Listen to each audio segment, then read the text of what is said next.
Okay, well, welcome everyone to this virtual meeting of the Sexual Violence Prevention Network.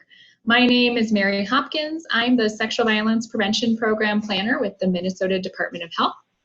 Co-hosting with me today is Marissa Regay. Good morning, everyone. I'm Marissa Regay, Data and Evaluation Coordinator for the Minnesota Department of Health Sexual Violence Prevention Program.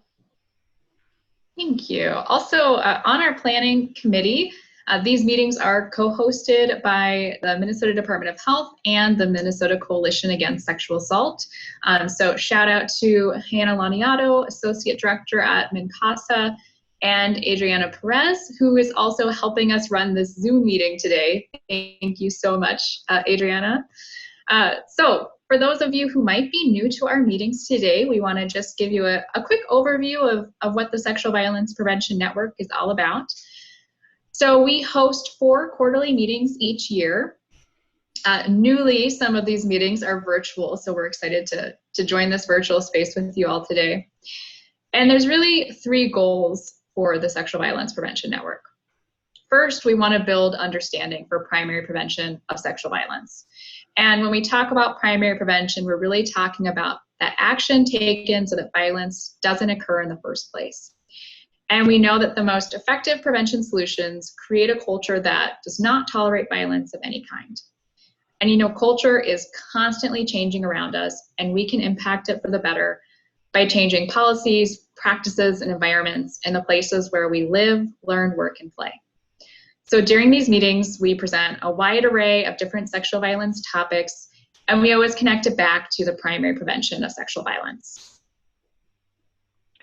This doesn't mean that we forget about victims and survivors in this work. At the center of all of our work are the voices and needs of victims and survivors, whether we're doing direct services, systems change, or prevention. All of these pieces are equally important in our work, and all levels need to exist to move change forward while still supporting those most impacted by sexual violence. So our second goal of the SPVN is to share resources related to sexual violence prevention. So today we're going to share resources during our meeting. We'll also share resources, events, and updates through our SPVN mailing list, which goes out every 2 weeks. The Minnesota Coalition Against Sexual Assault, or MNCASA, also shares prevention resources on the MNCASA prevention email list. We encourage you to sign up for updates from Prevent Connect, which is a national listserv to stay connected to see what is happening nationally. They're called Prevent Connect. And then, as always, our presentations are recorded and archived on MNCASA's website for access following these meetings. So in addition to building understanding around primary prevention and sharing resources, the third goal is all about connection. So we know connection looks a little different as we're doing these meetings virtually, but we still hope that this space is helpful for you to connect with other people who are interested in violence prevention here in Minnesota. So to kick us off today, we're going to ask all of you on the meeting to type into the chat and tell us who you are. You're welcome to share your pronouns with us. And we'd like to know just one word, how are you feeling today? Give us a note of how you're feeling. What's kind of your check-in for us this morning? And we can also share with you our check-in. I will tell you all I'm feeling energized this morning, probably partially because I had an extra cup of coffee this morning, but also just energized because I really love these meetings and getting to connect with preventionists across Minnesota who care about sexual violence prevention. So I'm feeling energized. How about you, Marissa? Similarly, I'm feeling really excited for this presentation as I look at all the wonderful people who are going to be presenting today. I'm matching faces to the names and the positions, and this is just such a great topic. I'm excited to just learn a ton. So let's see, I see we have folks sharing in the chat box. Others are excited, hopeful, excited. TGIF, yeah. Thanks, Adri. Thank gosh, it's Friday. Love that. Content. Thank you so much, you all, for sharing in the chat box. Please just continue to keep sharing with each other and introducing yourselves in the chat. I'm seeing lots more energized and people are excited it's Friday. So we do hope you'll use today as an opportunity to meet some new people and make connections. So I have a couple of housekeeping requests for everyone today. First, please keep yourself on mute unless you're speaking. As always, there is a raise your hand feature in Zoom. So if we have multiple people who want to share, we may ask that you use this raise your hand option, and we can then call on you to unmute yourself. You're also, of course, welcome to share through the chat if you'd prefer. And just also to note again that we're recording this meeting today, and we'll be sharing the recording with the SPVN email list at a later date. But if you have your video on, you will be in the recording. So if you don't want to have your video in the recording, you'd like to probably turn that off at this time before we jump into our presentation. So I'll hand it back to Mary. Thank you, Marissa. And I am so excited to get to introduce this presentation today. I've been looking forward to this. So we have a research team here from some folks from Hamline University as well as the University of Minnesota. And they're going to be talking to us today about an action research project to address basic needs of college students and sharing some of the implications for primary prevention of sexual violence. And so I did check in. I know we have a chock full agenda today, so I will tell you all, I think we're going to save questions to the end. Feel free to go ahead and type your questions into the chat as you have them, but we'll hold off on asking our presenters until the end of their presentation. I'm going to go ahead and introduce Dr. Susie Keefe, who's the director of the Center for Justice and Law at Hamline University. Thanks so much for having us today. We're excited to share our work with you and excited to make more explicit connections to the work you all are doing. I am professor of public health and sociology at Hamline and newly the director of the Center for Justice and Law. And we have a team of collaborators with us today. Jen England, director of the Women's Resource Center at Hamline and professor of English.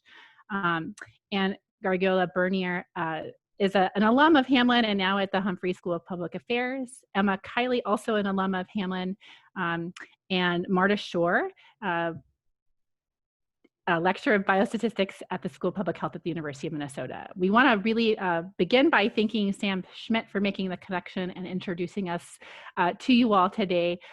They've been a collaborator, co-author on this research since the beginning, lending their expertise to a lot of our analysis on the non-binary transgender components. So thank you all for having us today. Today we're sharing with you the results of 4 years worth of data collection around food access on our campus. And we're hoping to sort of make connections to the primary prevention work that you all are doing. So we want to begin by just recognizing that we realize that food insecurity is one of the most profound indicators of poverty on college campuses, and it's a complex public health crisis that disproportionately impacts marginalized students. Jen.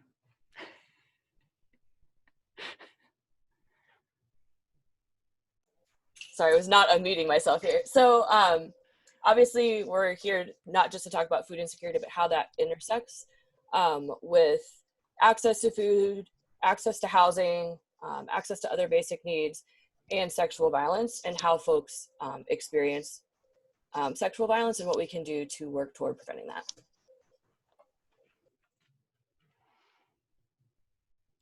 Hi everyone, I'm Emma. So important to our work is a shared and agreed upon definition of food insecurity. As we've been doing this research, we've been finding that there are many definitions of food insecurity in the anti-hunger field. So this is what we use. We define food insecurity as the inability to access sufficient, safe, nutritious, and culturally appropriate food to maintain a healthy and active life. This is important to us because it prioritizes not only health and nutrition, but also culture and food choice.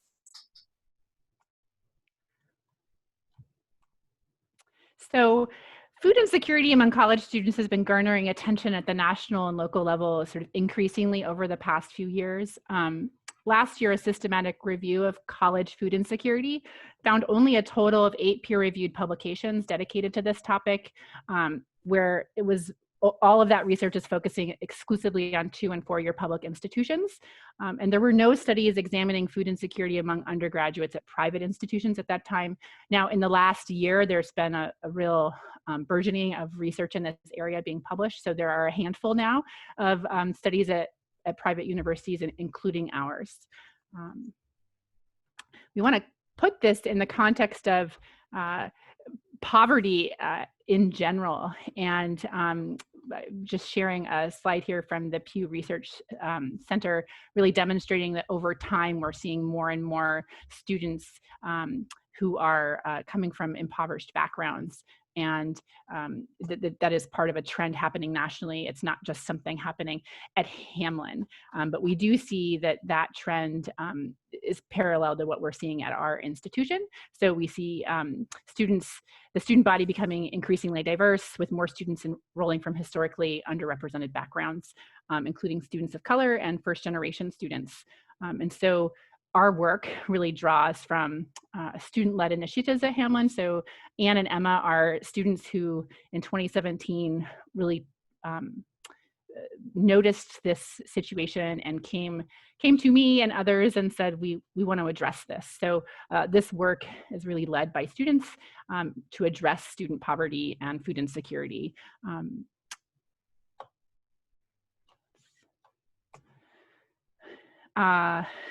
Okay. Students encounter financial instability when trying to balance paying for tuition, food, and housing. And in the literature, we note that this leads to students making sacrifices, and we see that is also true at Hamlin and at private institutions. Although, as I said before, there is very little research on private institutions, and I think that fits into sort of a larger trend or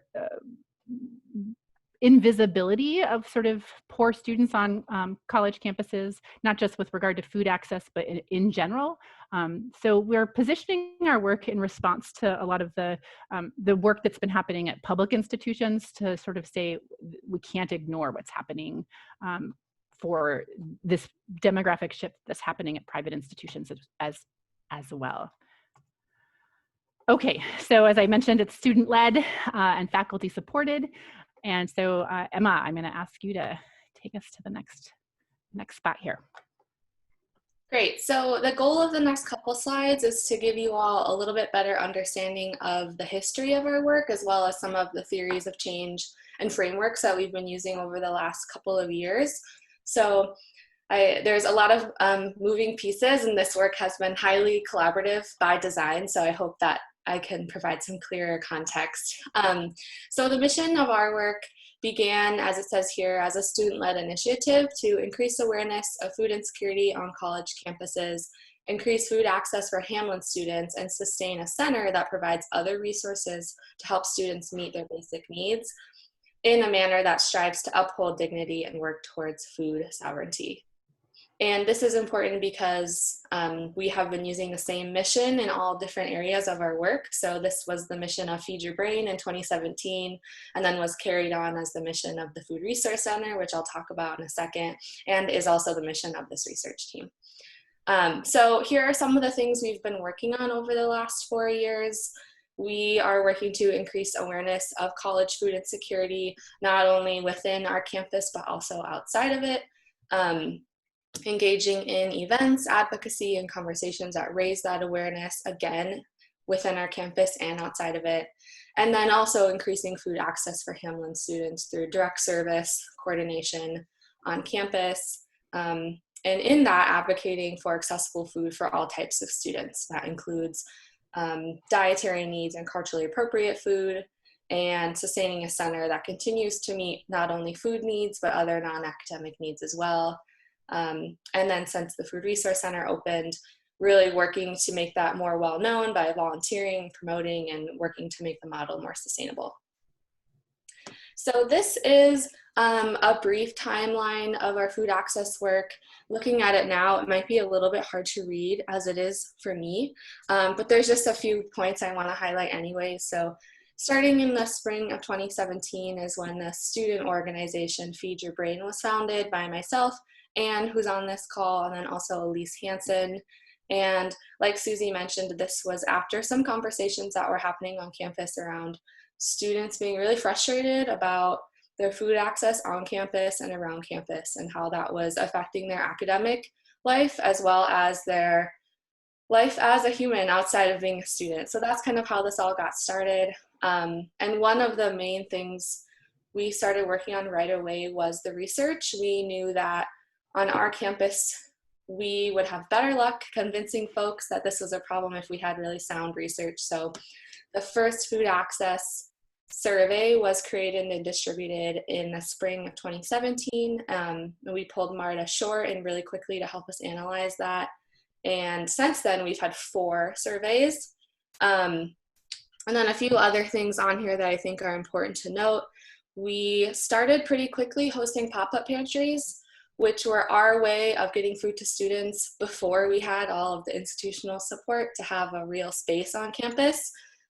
So we would raise the funds for what we thought would be 150 students, set it up, give out food, and clean it all up. And that was kind of our model for a while. And I think you can go to the next slide, Susie.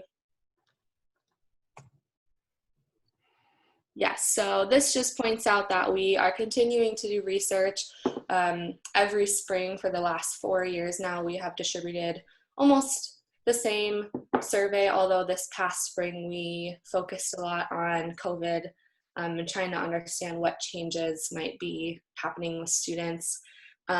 Continuing to do a lot of advocacy work as well throughout the last couple of years, and kind of thinking about how to engage students and faculty and community members and staff around these topics. So I guess what I'll say in conclusion for this slide is that there's kind of 3 main threads throughout the last 4 years.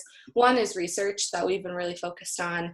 The second is kind of raising awareness and education around this topic. And then lastly, continuing the work to actually get food to students while we do this advocacy work. So this is a little bit of a snapshot or zooming out at kind of the work that's happening now. So the Feed Your Brain student organization is still alive and well and is really focused on advocacy work. We had an AmeriCorps Vista position start at Hamlin so that the institution could kind of adopt a little bit more of that direct service coordination, which Feed Your Brain was initially doing.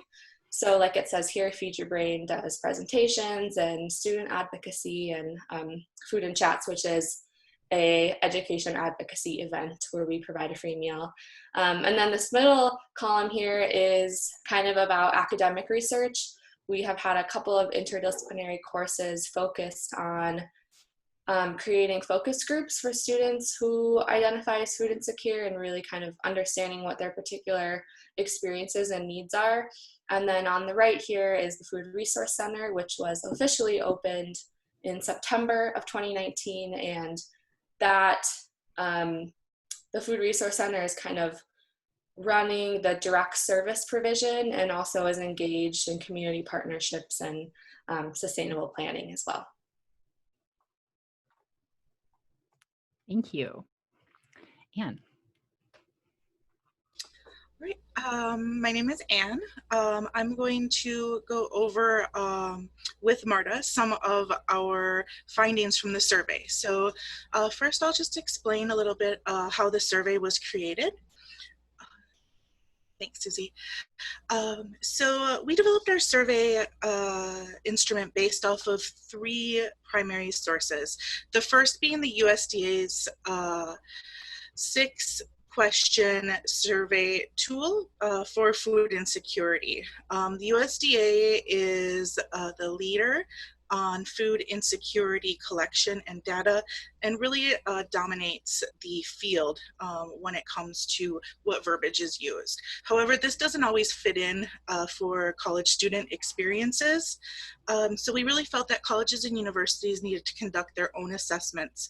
And this was already starting to be done when we began in 2017. So a lot of our food access survey questions then surrounding colleges specifically were developed from the Hope Center for College Community and Justice, which is now out of Temple University, and Sarah Goldrick-Rob's research team and Real College Survey. And then finally, specifically, questions were honed and developed from community engagement conversations with students about their specific food needs.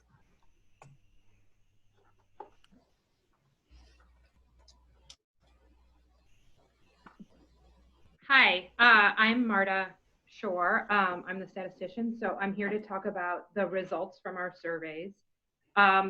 This first slide is talking just about food insecurity. When looking at food insecurity, we saw that between half and 2/3 of the students at Hamlin experienced some type of food insecurity, and that continued and was present all 4 years. In 2018, students were offered a food pop-up on campus, so we began to also ask questions to see if they were aware of this resource. And then after the survey was conducted in 2019, a permanent food resource center was added to campus. So in 2020, we asked a question to see how many people used the food resource center. In this survey, even as food insecurity continued to be high, we saw that as resources were added, people became increasingly aware of the resources and began to use them. Yes, so the USDA's definition of food insecurity is responding yes to at least 2 questions related to food access, and highly food insecure as answering yes to at least 5 of the 6 questions. So I'm going to focus on the 2017 data because that's what we have the most analyzed at this point. So looking at that, 48.5% or 174 respondents out of a total of 359 experienced food insecurity. However, when we factored in the additional questions that were formulated by Goldrick-Robb and her team at the Hope Center, 70% of our respondents were food insecure. Consistently, Hamlin University has seen food insecurity rates up to 5 times that of the general population. So in contrast, in 2017, Hunger Solutions noted that 9.5% of Minnesota households were food insecure. And as we begin to analyze our data from our 2020 survey, it's becoming clear that COVID is exacerbating basic needs insecurity on our campus. So in addition to the 6 FDA questions and the HOPE questions about food insecurity, we asked 6 questions about housing insecurity. The first 2 were, I had trouble paying rent and I had trouble paying utilities. These were more common in students who had food insecurity, with over those, half of those who are highly food insecure having trouble paying rent, and as of 2019, over a half also had trouble paying utilities. Yeah, and as Marta alluded to, we're beginning to see longitudinal trends in the way housing insecurity relates to food insecurity among college students. And specifically, our research has found 3 levels of housing insecurity related to food insecurity on our campus. So the first is financial precarity, or what we normally would call living paycheck to paycheck. Across all years, food insecure students reported higher rates of having trouble paying for rent and utilities when compared with food secure students.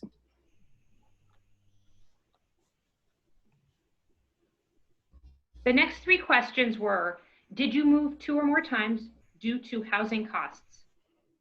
Were you ever evicted for not paying rent? And starting in 2019, did you ever lose a utility? And that includes phone as well as heating, electricity, water, etc., due to not paying bills. These situations were less likely overall to happen to students than the difficulty paying these bills. But as with the previous measures of housing insecurity, the percent of students experiencing these losses increased as food insecurity increased. Yes, and this brings us to the second level of housing insecurity we found on our campus, which is unstable housing and access to utilities. So these folks were highly mobile, moving 2 or more times. Some were evicted, and some reported having utilities cut for non-payment, as Marta said. Students who faced eviction were all in the highly food secure category until our 2020 survey. And as stated earlier, COVID is exacerbating food and housing insecurity among our students as it is with the general population. The third level of housing insecurity we found was homelessness. These are people who slept somewhere not designed to be a residence, such as a car or a park or public transportation, because they had no other place to sleep. The more food insecure a student was, the higher the risk they were at of not being able to find emergency housing. We found higher rates of homelessness in 2017 than we did in 2018 or 2019. And we believe that this is related to the university's actions that they took to create emergency structures. For example, the Dean of Students instituted supports for emergency dorm housing, emergency dash grants, and other financial resources. And these seem to be working, looking at our data, until COVID hit. In addition to FDA metrics of food insecurity, we asked food insecurity questions specific to student concerns on campus. In the conversations in 2017, non-Christian and BIPOC students noted that the food available on campus was not suitable for their cultural and/or religious needs. So we added a question to the survey to address this form of food insecurity, and we'll use this slide as a proxy for all the demographics that we measured. In this particular table, we see that as FDA food insecurity increased, so did food insecurity related to access to culturally appropriate foods, indicating that the food that was available on campus was geared toward Christian, white, cisgender traditions and culture. Yes, so Black, Indigenous, and students of color consistently lack equitable and reliable access to basic needs while attending college. Similar racial disparities are found in the literature. And again, this was reinforced with the data we collected on Hamlin's campus. The lack of access to culturally appropriate foods, especially for Muslim and Latinx students, resulted in heightened food insecurity on our campus. We began to measure specifically culturally appropriate foods when students voiced this issue in our Feed Your Brain events and surveys. Students from marginalized groups are seriously impacted by food insecurity, and this extends beyond race. So our 2017 study indicates that for transgender and genderqueer students, they are 4.1 times more likely to have food insecurity than cisgender female students. Okay, thank you. We have a lot more data we could share, but in the interest of time, we're going to move forward, but we do have some additional data slides that we can share later if you have specific questions about some of these other identity groups. So one of the things we've learned from our surveys is that students have a multitude of coping mechanisms, much of which is invisible, right? Just as their poverty and their basic needs in general are often rendered invisible by the institution and by their coping mechanisms, we see that happening here as well. So we see that their food insecurity intersects with their other basic needs insecurities, contributing to their overall vulnerability. And you know, our team regularly talks about how in the general sort of discourse, we tend to romanticize this hardship for college students. This is expected, that it is acceptable, and that it normalizes it. And so some of the things that we see happening are students are just going without food, they steal food or take expired or thrown out food, that they have a dependency on a partner and their partner's network, dependency on family and friends, that they couch surf, that they live in non-residences. Students have offered that they sell their platelets and engage in sex work or extra jobs. all of which sort of obviously have a negative impact or can have a negative impact on the reason they're in college, right? So their academics suffer. We conducted some focus groups in the fall of 2019 with marginalized students with food insecurities. And this was in direct response to the 2017 food access survey analysis that we did. And we wanted to look at how to better respond to those specific students' food access concerns. And so we had a senior seminar in public health and environmental studies work on this as part of their capstone experience.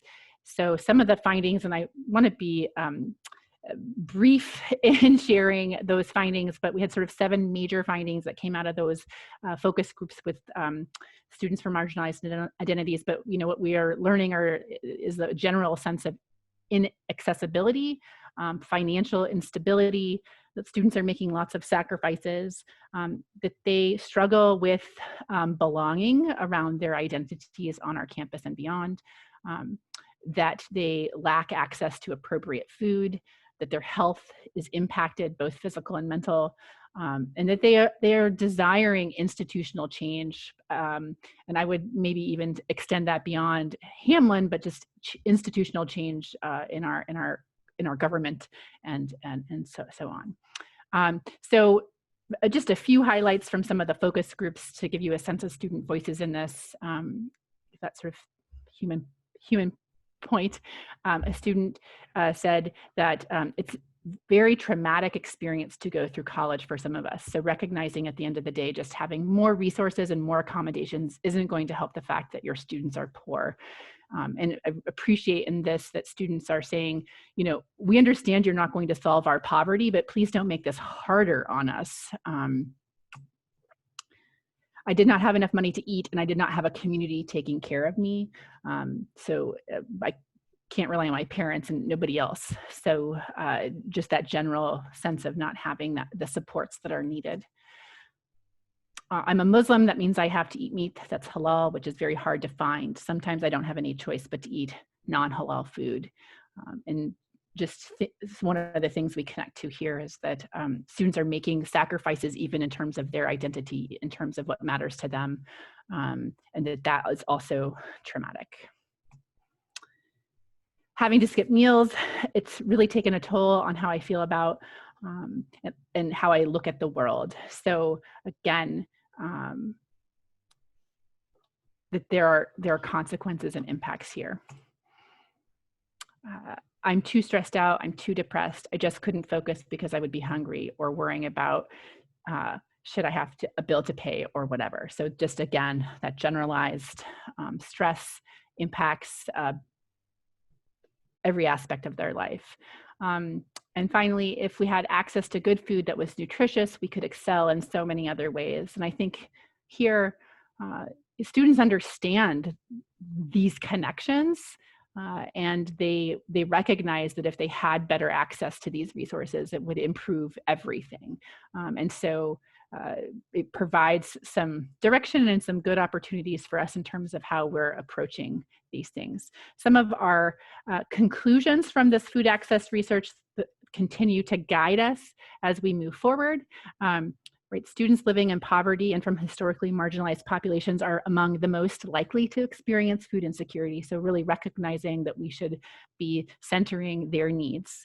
And then by centering marginalized students in our analyses, we see that poverty, sexism, transphobia, and racism add layers of complexity to their food insecurity and experiences. And that's something that we see missing from this research and this discourse, and often even in the direct services provided. Deepening our understanding of student hunger in higher education, including at private institutions, can help to address the invisibility of marginalized student experiences. And then just adding on to that invisibility contributes to their food insecurity and stigma. And so that, I think, the student who's saying, this is traumatic and you're not going to fix all of this, but these barriers that exist at the institution make it harder. And so let's address that. And overall, we're asking asking our institution and others to act with urgency. We need to explore innovative avenues to respond to student hunger and dismantle those systemic inequities. All right, Jen. So that brings us to what are the connections here between the research that we've been doing, what students are telling us, and sexual violence and prevention work and sexual violence response. So I kind of want to take us back a few slides and look at the information about how students are coping. So this is how our food insecure students are saying, you know, this is what I'm doing to basically survive. And I think of these, there's several that are bolded here that really stand out as also being a mechanism that would likely impact chances of experiencing sexual violence. So thinking about being dependent on a partner or a partner's network and how intimate partner violence then can be invoked through that. Couch surfing, right, and just other forms of being housing insecure or having to live, you know, in your car. It was mentioned earlier, so, you know, possibly like living in a park, right, being really kind of open and exposed. And then also students that are taking on sex work or extra jobs in which they might not fully understand really what that work entails. And it is a decision in the sense that they could find other things, right, but that they're feeling that this is kind of one of their only pathways forward. So thinking then, okay, how do we maybe, you know, pull those threads to kind of be a step broader? We're seeing connections then obviously with financial instability, with housing insecurity, with the relationships that students have, whether that's with their partner or their family. And I think we could also obviously include, you know, fellow students or friends in that. And how that then gets combined with their own individual identities and other marginalized statuses that they might have, whether those again are made visible or are stigmatized in some ways and then kept invisible. So research tells us these things, right? So we know that for sexual violence victims, you know, safe and affordable housing is often further out of reach, right? So it's a further hurdle in the aftermath of an assault. That can be due to trauma, economic insecurity that maybe they were already facing or are now facing as a result of this, lack of access to resources. That could be not knowing that there are organizations and support available, or not having, like we were talking with the food insecurity, like culturally relevant and culturally appropriate sources that they feel like they're represented in. We also know that gender-based violence is exacerbated by poverty, right? That kind of extreme financial hardship and stress can lead to family breakdowns, right? And community protections kind of eroding or just not being accessible. Can obviously have impacts on health. Again, just like we were talking about food insecurity, that's physical and mental.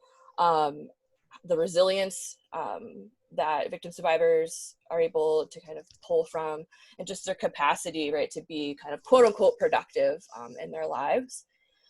And we also know that those negative consequences are going to go beyond just the survivor, right? It's going to start impacting their families, their communities, their other networks.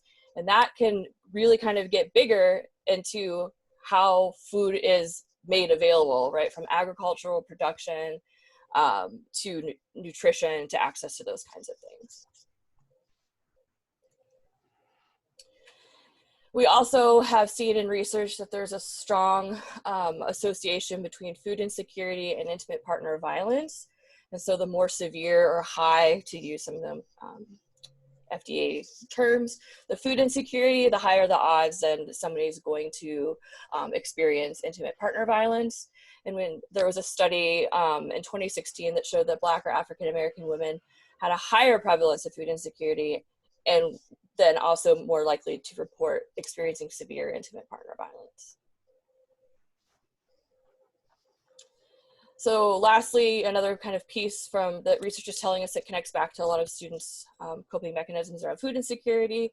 we see that people with who have a marginalized status are experiencing negative intersecting risks with food insecurity and sexual violence. So folks who have HIV, folks who are doing sex work are kind of just two of several communities of people who are kind of multiply marginalized and multiply facing insecurity and violence. And so we also then think, just as students made that call, right, that call for institutional change, whether that's campus-based or government or larger.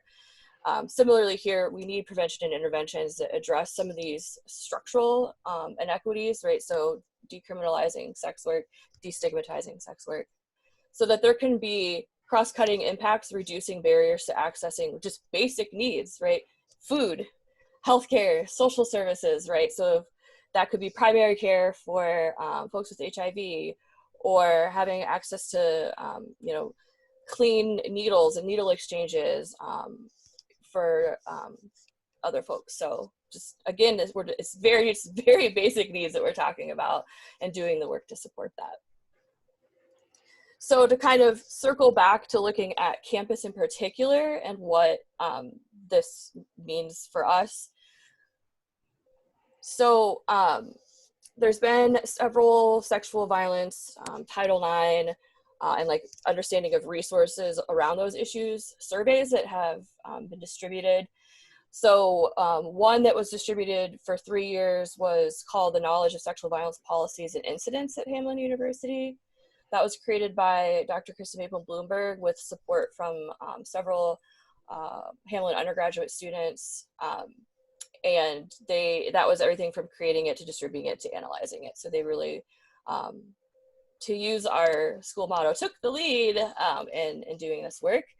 So those surveys measure the impact of sexual assault on our community, specifically by collecting and analyzing data about sexual violence that happened both on campus and off campus. And that's really important because the Clear Air Act, that mandate is really looking at on-campus statistics and on-campus assaults. And so it was important to understand that we have a large population of commuter students, right, or students that exist in lives off of the physical campus. And so what is going on there?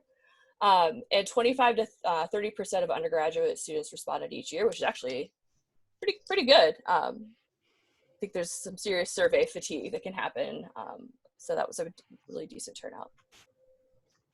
So just quickly, I'll kind of just give some of the highlights from these. In the 2014 survey of the respondents, 24% reported being assaulted in their lifetime. 33% of those were assaulted while enrolled at Hamline. 93% did not report that to Hamline officials. So again, this raises questions of, is this, a lack of knowledge of resources or access to them? Is this about stigma? What is that going on in here? In the 2014 survey, female identifying students reported higher incidence of sexual assault, and 50% of the trans students who responded to the survey experienced at least one sexual assault. Many experienced more than one. In 2015, again, we're kind of seeing similar patterns here. 27% of students who responded to the survey reported being assaulted in their lifetime. So a little higher. 40% of those were assaulted while enrolled at HU, and 87% didn't report to HU officials. So we are seeing that aspect decrease a little bit. This was the first year too that this survey was trying to kind of start pulling apart student identities, and so looking at race and gender and sexual orientation. And so from the 2015 survey, 20% of the respondents identified as bisexual, queer, gay, or asexual, and bisexual was the largest percentage of those like non-hetero sexual, non-cis identities. And we also know that folks in the who are bisexual often experience sexual violence at disproportionate rates. And then in terms of race, 20% identified as not white. So whether that was Asian Pacific Islander, that was the highest category, followed by Hispanic or Latino, and Black or African American. In 2016, there's a little bit less data that's kind of been made available. So we do know that 26% of students who responded and reported being assaulted in their lifetime, 38 while enrolled, and 83 did not report. So we are seeing the similar numbers of incidents of assault slightly decreasing in terms of the percentage of folks who are not reporting. So this brings us right up to essentially where the food insecurity research is starting. And so in spring of 2017, the campus climate survey went out. So 56 schools were part of this, to be part of this comparison study. There were 10 public institutions and 22 private institutions, which is good given that we know, especially around food insecurity, private institutions are kind of slowly being included. At Hamlin for the campus climate survey, we had 34% of undergraduate students that responded, and about 21 completed at least 75% of the survey. And it's a long survey, so like, that's good.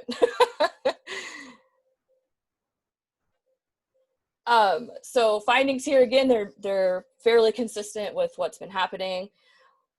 About 29% of students who responded reported experiencing non-consensual sexual contact. 19 said that they experienced sexual assault.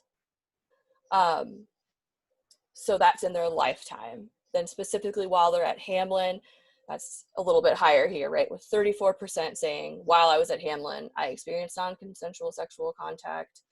And the demographic that kind of got pulled out is 29% of female identifying students reported that. So a higher percentage. This is probably really hard to, as I'm looking at this now, it's hard to see. So this is a table that is pulled from the climate survey. So the question that was being asked the students were responding to is, since you enrolled at Hamlin, have you been in a situation in which a student, so a fellow student, right? And then kind of a list of the fill in the blank there. And so just to kind of pull out a few that are perhaps of most relevance to thinking about sexual violence and food insecurity. One of the kind of fill in the blanks was that they were repeatedly told sexual stories or jokes that were offensive. And at Hamlin, we've got about 36% of respondents saying that they have experienced that. Another is that gestures or body language was made that was have a sexual nature that was offensive or embarrassing, almost about 19-20%. Another is that there were unwanted attempts to establish a sexual relationship, despite, this is the important part, despite the efforts to discourage that and put an end to that. 25% of students that responded or reported having that happen. And then another really important piece, especially as COVID has put so much of things online, we're going to see this continuing, that is students were sent or had someone post unwelcome sexual comments or jokes, or like photos, emails, Facebook messages, right? Any sort of electronic means that was just unwelcome and sexual, and that was 15%. So comparing that nationally, we're kind of on par. So what other connections can we think of then here? What are some of the implications and possible recommendations that we might be thinking about? So one, just to kind of reiterate some of what's been said, is just thinking about including a range of basic needs as part of a holistic approach in both addressing food insecurity and sexual violence prevention.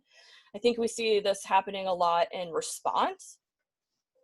There's been a sexual assault. You've told me that you're experiencing food insecurity.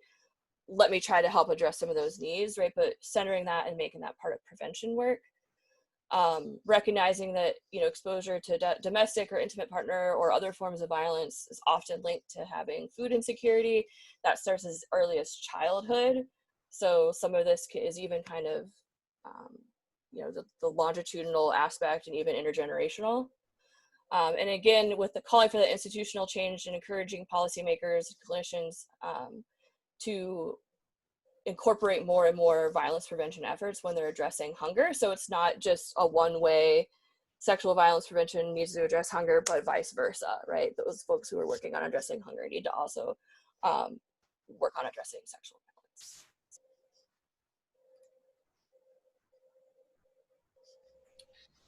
Yeah, and secondly, we would recommend that people recognize the way that students' marginalized identities put them at higher risks for both food insecurity and sexual violence.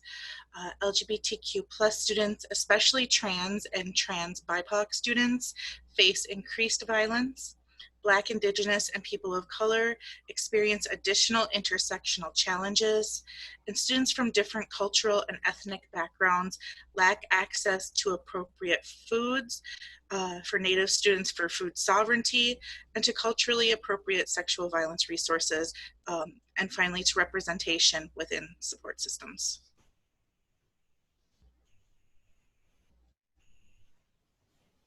And to address some of this work means to be really proactive about providing students access to concrete and tangible and well-known economic resources, whether that's food at a food pantry or housing support or other financial supports, whether those are grants or additional scholarships, all with the goal to really reduce any types of vulnerability, including sexual violence.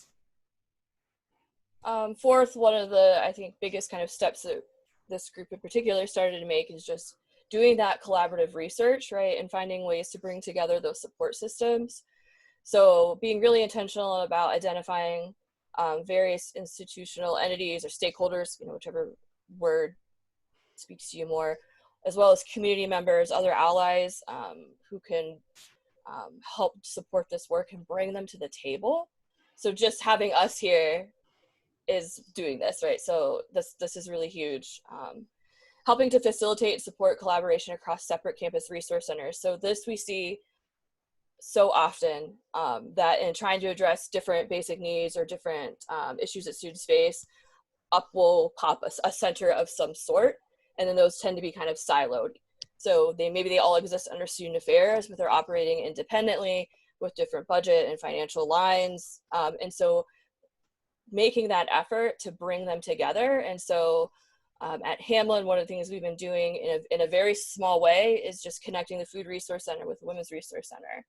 With COVID and all the changes, right, how are our students accessing some of our resources? If we in the Women's Resource Center can't be open, they can do that through the Food Resource Center and vice versa. And then just like that kind of mantra of the more you increase access, the more you decrease barriers for students. And finally, putting students and community at the heart of the work is something that we see evidence of, particularly with student activists leading sexual assault campus work. That approach has been proven. And I don't think it's overstating it that the work that this research team and particularly the student activists on our campus, that it's been a student-led movement, I think has been a huge part of how we've been able to accomplish some of the changes that we are really proud of. I think I can remember many conversations with Ann and Emma where it felt very slow to them, the shift and change, but as they have learned, bureaucracy and institutions are slow. But, you know, in the time that they've been working on this with us, you know, we've gone from having no resources for food on campus to having a food resource center, which is providing substantial support. And I think one of the biggest indications of that was during the spring when we moved online and our state went into stay at home.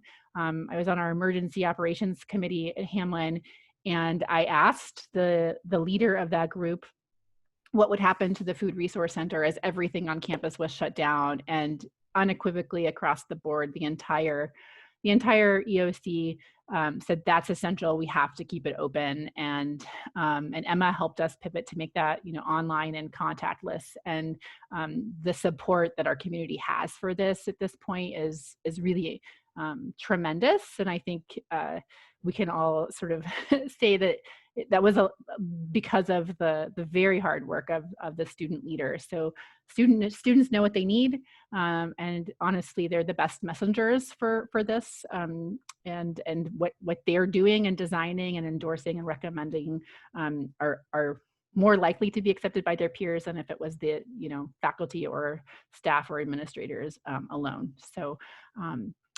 that's that concludes our presentation. We are happy to take questions, and we're really grateful for the opportunity to speak with you today about our work.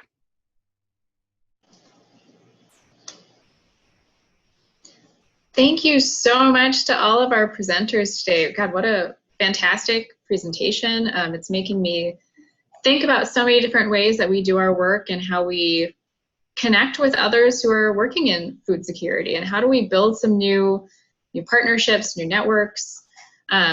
So please feel free, everyone on the call, to you can either type in the chat box if you have a question. You're also welcome to unmute yourself if you would like and go ahead and ask your question to the team. I can start us off. You talked just for a second there about how you were able to pivot some of your work when COVID-19 first hit, and as things went online. I'm just curious to know what your plans are for the fall. And I'm sure that's a big question, but I just wonder what you all have been talking about and how you're going to try to meet the needs as they have just grown so much due to the economic situation with COVID-19. I can say a few things. We, in the spring when we shifted, we used to be our food pantry was in person. Students would come and we'd have open hours and they would shop, right? And so Emma shifted us to online, and so students can order what they need and have contactless pickup.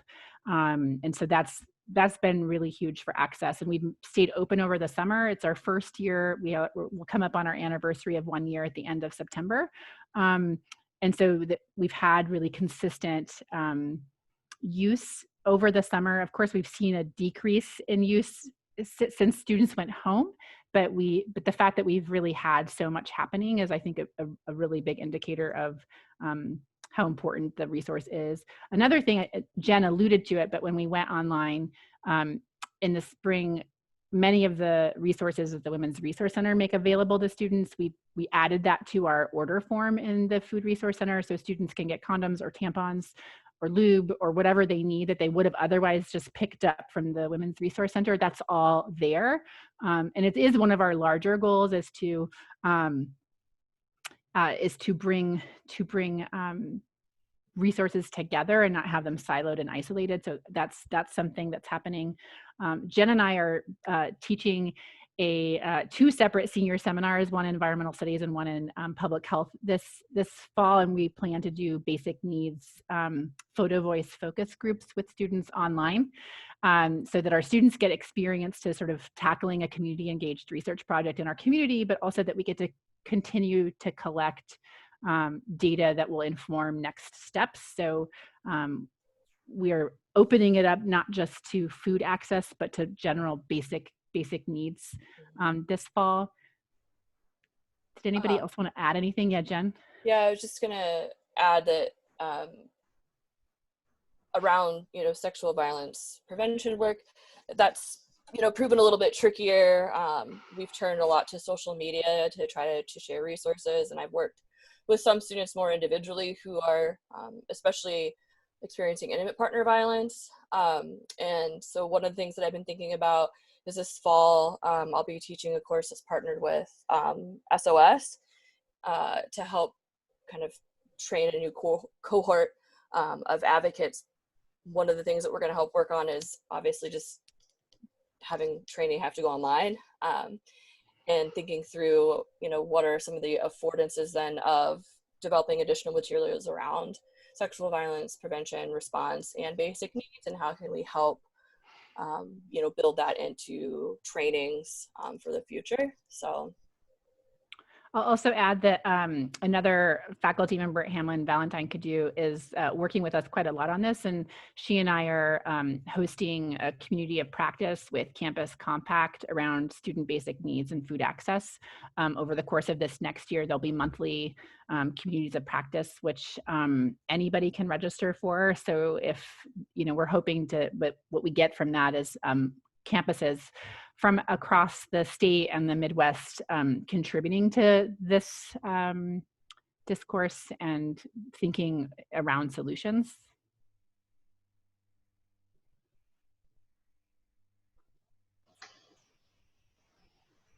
Thank you so much for that. Yeah, it's fascinating. I know our last Sexual Violence Prevention Network meeting, we really had a panel discussion and a more of a discussion-based meeting where we all shared how we're adapting our sexual violence prevention work to be online and virtual and in response to COVID-19. So it's really fascinating to hear, and just so helpful to share how everyone is adapting and moving forward. Well, I'm not seeing anything coming into the chat. Please continue to feel free to chat in your questions or unmute yourself. I will be quiet here for a second and let anyone else jump in.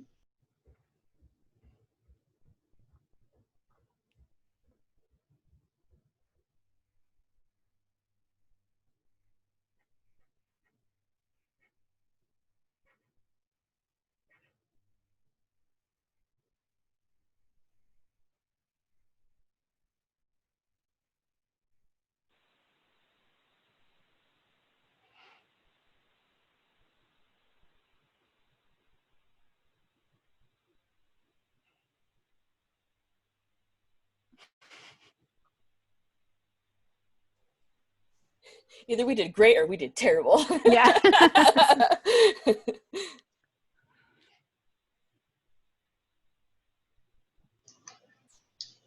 Well, folks are still, oh, it looks like maybe we have a, Caroline, do you want to unmute yourself and ask a question? Hi, I don't know if you can hear me. Yes, we can. Okay, let me see if I can. Okay. Hi, everybody.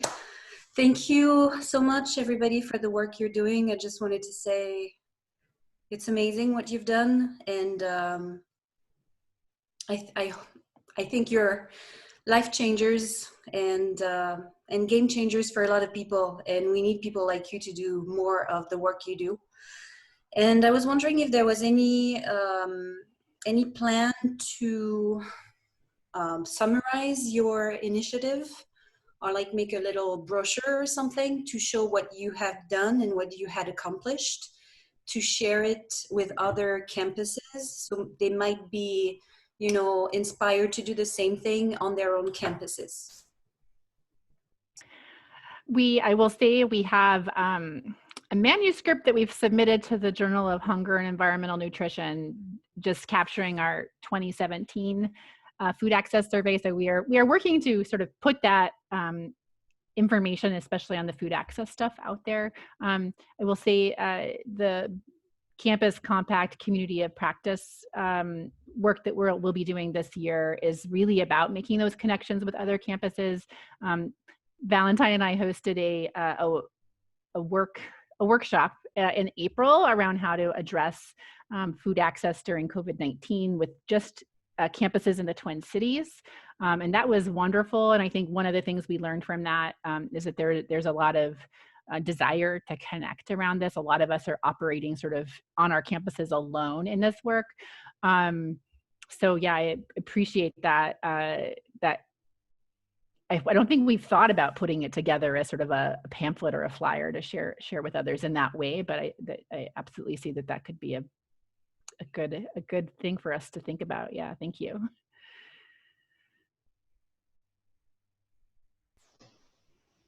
Yeah, thank you. And you know, I'm also, that question makes me think about how this could be a model beyond campuses, but also into communities, how we can connect rape crisis centers and domestic violence shelters and other service providers working with victim survivors and connect them to local food shelves. And how do we work together when we know that there is this intersection of need, but people have to go to these two different locations? How do we streamline our services so that we're supporting folks as the whole person that they are when they show up at our door? And how do we support each other too and find these unlikely partnerships that maybe we haven't thought of before? I think it just opens up a whole new realm of possibilities. That's really exciting to think about.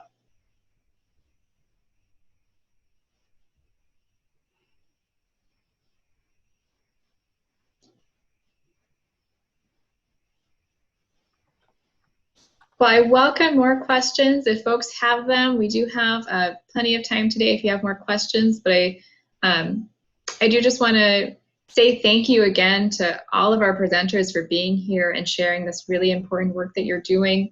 And thank you again for also giving that shout out to Sam Schmidt with MNCASA. They really helped make this connection. And this is something that we are really looking at, you know, at MDH Sexual Violence Prevention Program. And I know MNCASA is also thinking about this, about ways that economic security relate to sexual violence, and really opening up that our sexual violence prevention work needs to be happening in tandem with economic security work, with building food access, with building housing security. I was thinking a lot during this presentation. I don't know how many of you on this call were in attendance. About a year ago, we had a meeting where we had some researchers from UROC with the University of Minnesota come in and talk.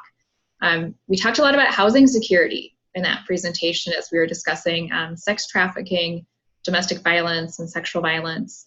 And there's just so many connections here with the work that you all are doing. So thank you. We want to continue having these conversations and inviting some new folks to bring their expertise. So thank you all. I wish we could do a round of applause. Everyone can raise their hand real quick and give a virtual round of applause to our presenters. Thank you so much for being here today. Absolutely. We appreciated the opportunity. Yeah. Okay, so before we get on to announcements, it looks like we actually do have one more question coming in. Caroline, yeah, go ahead and go for it. Hey, I was just wondering if in your center where you managed to give resources to those students, there was any place for some kind of prevention for sugaring, because I know that sugar daddies websites target students for that. Is there any in place right now where you say, hey, red flag, please be careful, they're targeting you, and these are the dangers that you might fall into, you know, kind of trying to prevent them from being completely, I mean, if they're not aware, they might go there and then have a terrible experience and be traumatized for life. So what if there was something in the help you're already providing with a red flag saying, hey, be careful, be aware of that, and don't fall in the trap? I don't know that we have anything so in the Women's Resource Center explicitly, but that's a really great suggestion. And one of the things we're working on is, for lack of a better word, like a digital resource hub that's got kind of searchable categories for those kinds of things, and gathering just a range of resources. And I know I'm going to talk about TikTok, but there's a lot of sex workers who use TikTok to talk about exactly what you're saying, right? And kind of like, what are the sites to look out for, right? What are, how are ways that sometimes entrapment happens? And so I'm going to make a note to make sure that gets added to that, because right now our space is so small that we really can't open even when campus opens. And so we're really trying to build up resources differently. Yeah. I'll also add, we've had an intern this summer working on resources for students on campus and in the Twin Cities around food specifically, and in many different ways. But it seems to me that, Mary, what you were mentioning before, that we could, even on that map of resources, we could link up and add in these resources as well. But I will definitely, Caroline, bring up this up also for the Food Resource Center. Yeah, it's hard to know for some, a lot of folks, especially students, where those boundary lines are and what's acceptable and healthy and not.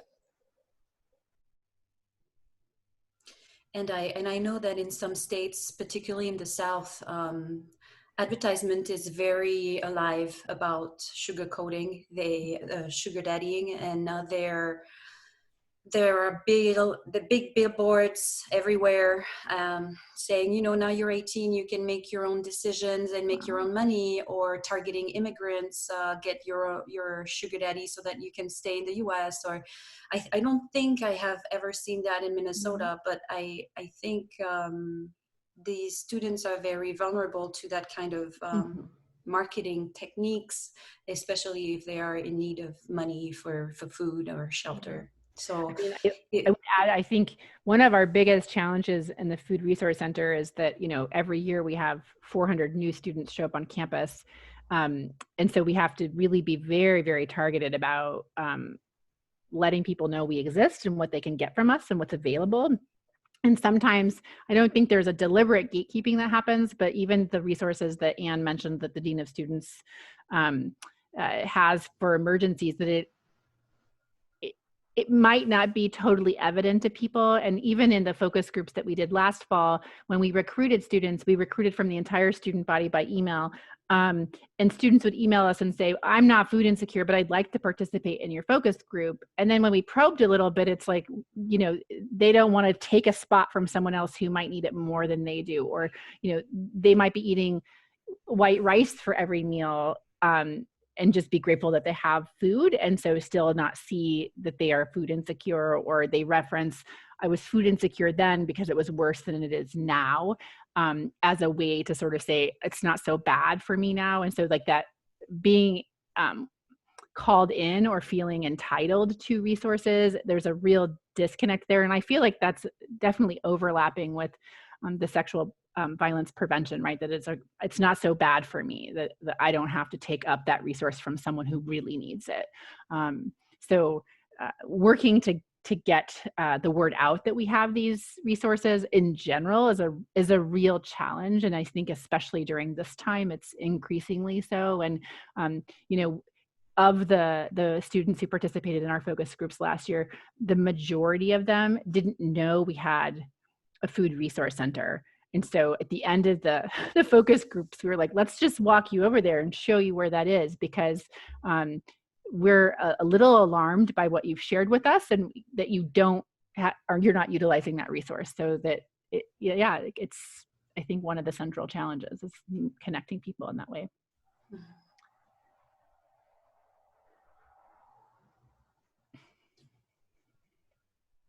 Okay, well, thank you so much.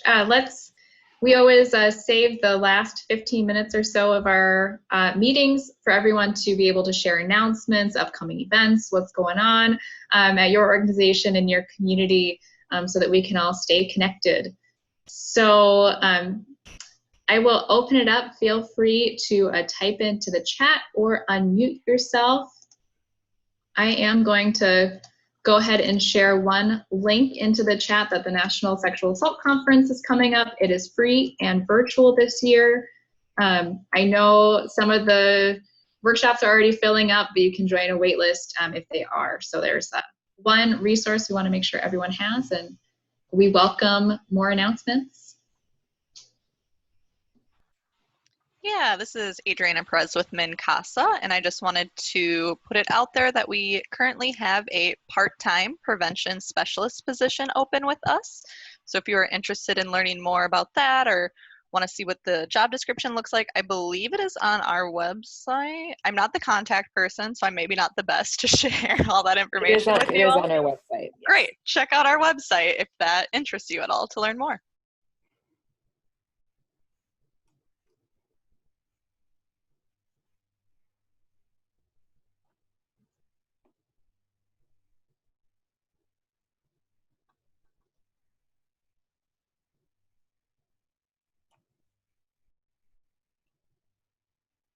I'll add, I just put in the link to the basic needs community of practice that Valentine and I will be hosting this year.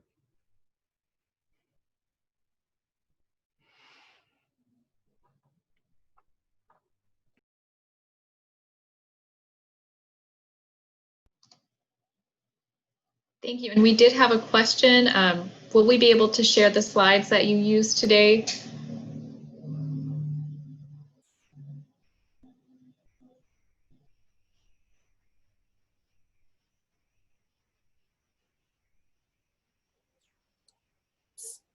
Susie, is that okay? Just kidding. She's gonna get back to us on that. Okay, no problem. Thank you.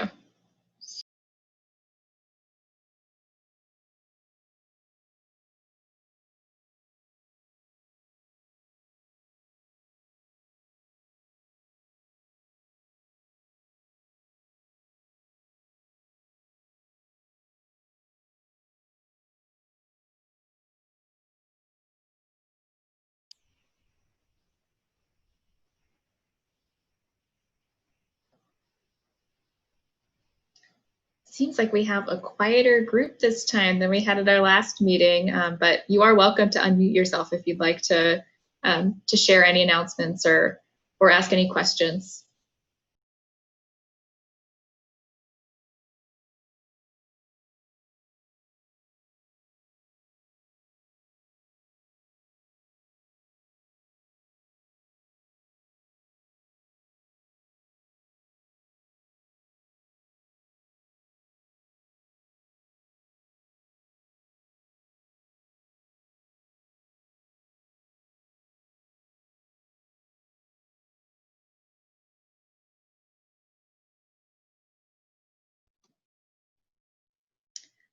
Well, as we will keep this line open, but I'm going to go ahead and post our survey into the chat today. We really do appreciate getting feedback from all of you in attendance, particularly as we are transitioning some of this work to a virtual space. We'd love to know what's working and what could be improved for a virtual meeting experience. Thinking that this might be continuing with our next couple of meetings, we will have more information soon, but we do appreciate any feedback that you can provide with us today.